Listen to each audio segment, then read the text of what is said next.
Ang number 3 is, ang prayer ni David, Lord, ang presence mo ang maranasan ko. Cast me not away from your presence. Cast me not away from your presence.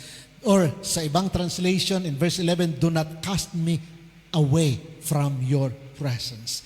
Yan ang prayer ni David. Bakit mga kapatid? Because David feared losing God's presence. Yan ang kinatatakutan lang ni David. Hindi siya takot sa leon, hindi siya takot sa lobo, hindi siya takot sa kahit kay Goliath. Ang takot lang ni David ay ang mawala ang presence ni Lord. Yan ang kanyang pinagpray. Cast me not away from your presence. David feared losing God's presence. Yon ang kanyang kinatatakutan. Kaya ngayong 2026, huwag tayong matakot sa anumang banta. Ang matakot lang tayo na mawala tayo sa presence ni God.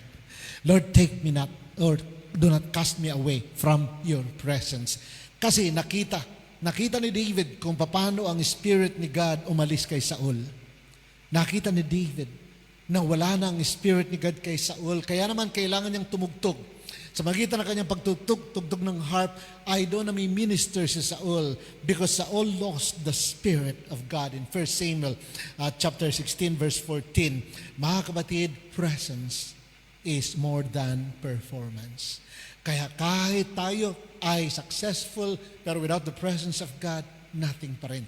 Kaya yun ang palaging sinishare ko doon sa mga disciples sa Cebu dahil sila ay binas ni Lord, may mga kotse na, may mga bahay na, at sila ay kumikita ng malaki, ng higit sa kanilang inaasahan dahil sila ay naglingkod sa Panginoon. But I would always remind them, ang presence ni God ang inyong i-desire. Dahil kahit magandang performance ninyo, without the presence of God, empty pa rin ang lahat ng blessings na yan na inyong nararanasan. Kaya sa biyaya ni Lord, nag-spend ako ng time sa kanila until early morning.